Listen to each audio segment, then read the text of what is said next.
जरा सोचिए, एक ऐसा देश जहां दुनिया का हर छठा इंसान बसता है। ये सिर्फ नक्शे पर एक जमीन का टुकड़ा नहीं है, बल्कि एक बहुत बड़ी पेचीदा मशीन की तरह है जो 1 अरब से ज्यादा लोगों को चलाती है। तो आज हम यही समझने की कोशिश करेंगे कि ये मशीन यानी हमारा भारत आखिर काम कैसे करता है। तो सबसे बड़ा सवाल यही उठता है ना, कि आखिर 1.21 अरब लोगों का देश चलता कैसे है? इतने सारे लोगों का पेट कैसे भरता है? ये लोग आपस में जुड़े कैसे रहते हैं? और इस विशाल आबादी को चलाने के लिए एनर्जी यानी ऊर्जा कहाँ से आती है? चलिए एक एक करके इन सवालों के जवाब ढूंढते हैं। हर बड़ी कहानी की शुरुआत ना अक्सर एक नंबर से होती है, और भारत की कहानी का वो नंबर है 121 करोड़। हाँ, ये 2011 की जनगणना का आंकड़ा है, लेकिन ये सिर्फ एक आंकड़ा नहीं है। ये वो पैमाना है, वो स्केल है जिस पर देश का हर प्लान, हर चैलेंज और हर कामयाबी को तौला जाता है।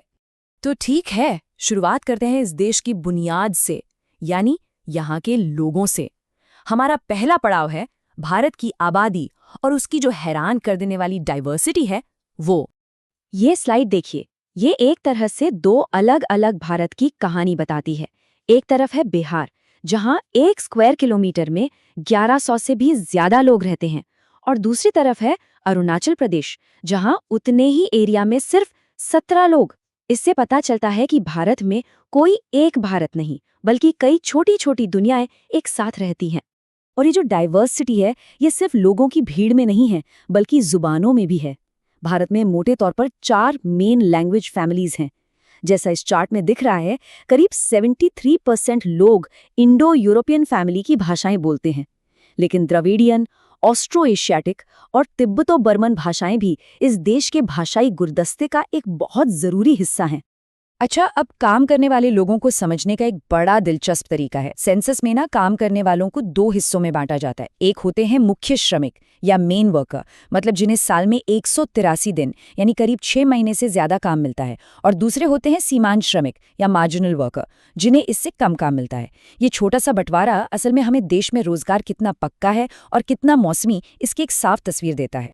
तो हमने लोगों के बारे में तो जान लिया, अब सवाल ये है कि ये लोग रहते कहाँ हैं। चलिए अब भारत के गांवों और शहरों का एक चक्कर लगाते हैं। ये जो बार चार्ट है, ये एक बड़ी जरूरी बात बताता है। भले ही हमारे शहर कितनी भी तेजी से बढ़ रहे हों, लेकिन 2011 के आंकड़ों के हिसाब से भारत की आत्मा आज भी गांवों में ही बसती है। सोचिए, लगभग 69% आबादी ग्रामीण इलाकों में रहती है। और हाँ, भारत के गांव भी सब एक जैसे नहीं हैं। कहीं पर जैसे उपजाऊ मैदानों में घर बिल्कुल पास पास सटे हुए होते हैं, इन्हें कहते हैं गुच्छित बस्तियां। तो कहीं, खासकर पहाड़ों में, घर दूर दूर तक बिखरे होते हैं, जिन्हें परिक्षिप्त बस्ती कहा जाता है। मतलब हर तरह की बस्ती उस जगह के भूगोल और समाज की अपनी एक अलग ही कहानी सुनाती है। ठीक है, आबादी इतनी बड़ी है तो जाहिर है सवाल उठता है कि भाई सबका पेट भरता कैसे है। जवाब छिपा है भारत की जमीन में और यहाँ की खेती के तरीकों में। देखिए, भारत का जो खेती का पूरा साइकिल है ना, वो 3 मेन सीजन्स में बटा हुआ है। एक है खरीफ, जो मॉनसून के साथ आती है। दूसरी है रबी, जो सर्दियों की फसल है। और इन दोनों के बीच में एक छोटा सा गर्मी का मौसम आता है, जिसे जायद कहते हैं। यही 3 सीजन मिलकर पूरे देश के खाने की रिधम तय करते हैं। और इन सभी फसलों में अगर किसी एक का नाम लेना हो तो वो है चावल। चावल सिर्फ एक फसल नहीं है, ये करोड़ों भारतीयों के लिए खाने का मतलब है, उनका मुख्य आहार है। आपको पता है, भारत दुनिया में चीन के बाद चावल का दूसरा सबसे बड़ा प्रोड्यूसर है। लेकिन भारतीय खेती का एक कड़वा सच भी है, और वो ये कि आज भी हमारी खेती की किस्मत आसमान से बरसने वाले मॉनसून पर टिकी है। देश की लगभग 2/3 खेती सीधे बारिश पर डिपेंडेंट है। इसका सीधा सा मतलब ये है कि अगर एक मॉनसून खराब हो जाए तो करोड़ों लोगों की जिंदगी पर इसका असर पड़ता है। अच्छा, खेतों और फसलों की बात तो हो गई, लेकिन इस बड़े देश की फैक्ट्रियों को, हमारे घरों को चलाने के लिए पावर भी तो चाहिए। और ये पावर, ये ऊर्जा आती है जमीन के नीचे से, खनिजों और एनर्जी रिसोर्सेज से। भारत की जो ज्यादातर मिनरल रिसोर्सेज हैं, वो 3 खास ज्योग्राफिकल बेल्ट्स में मिलते हैं।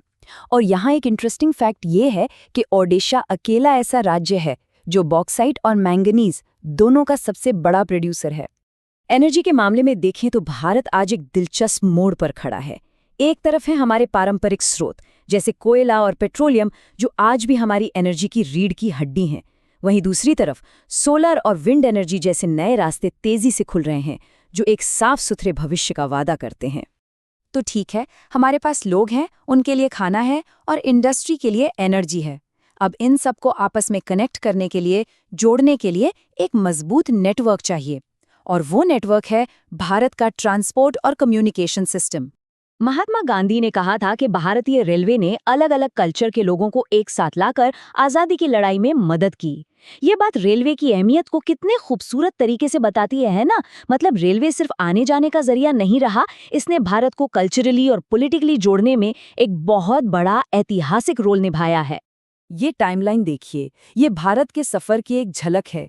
1853 में मुंबई से ठाणे के बीच चली पहली ट्रेन से लेकर 1998 में पहाड़ों को काटकर बनाए गए कोंकण रेलवे जैसे इंजीनियरिंग के करिश्मे तक, हर एक पड़ाव ये दिखाता है कि इस देश ने खुद को जोड़ने के लिए कितना लंबा सफर तय किया है। और हाँ, ट्रांसपोर्ट की तरह ही कम्युनिकेशन भी उतना ही जरूरी है। इसे हम मोटे तौर पर दो कैटेगरी में बांट सकते हैं। एक है पर्सनल या वैयक्तिक, जिसमें चिट्ठी, फोन, इंटरनेट जैसी चीजें आती हैं, और दूसरा है पब्लिक या सार्वजनिक, जिसमें रेडियो और टीवी जैसे माध्यम शामिल हैं। तो हमने ये देखा कि भारत के लोग कौन हैं, कहाँ रहते हैं, क्या खाते हैं और एक दूसरे से जुड़ते कैसे हैं। अब आते हैं सबसे बड़े सवाल पर कि ये सब भविष्य में कैसे चलेगा? आगे का रास्ता क्या है? भविष्य का रास्ता जो है वो एक कॉन्सेप्ट में छिपा है, सस्टेनेबल डेवलपमेंट, यानी सतत विकास। इसका मतलब बड़ा सीधा है, ऐसा डेवलपमेंट करो कि आज हमारी जरूरतें भी पूरी हो जाएं और आने वाली पीढ़ियों के लिए भी एक अच्छी धरती और रिसोर्सेज बचे रहें। ये असल में एक बैलेंस बनाने की कला है। और यहीं आकर हम इस बातचीत को एक बहुत बड़े सवाल पर छोड़ते हैं। एक ऐसा देश जो अपने अंदर इतनी सारी दुनियाओं को समेटे हुए है, वो 1 अरब से ज्यादा लोगों की जरूरतों और अपनी जमीन, पानी और संसाधनों की सीमाओं के बीच बैलेंस कैसे बनाएगा? इस सवाल का जवाब जो भी होगा, वही भारत का भविष्य तय करेगा।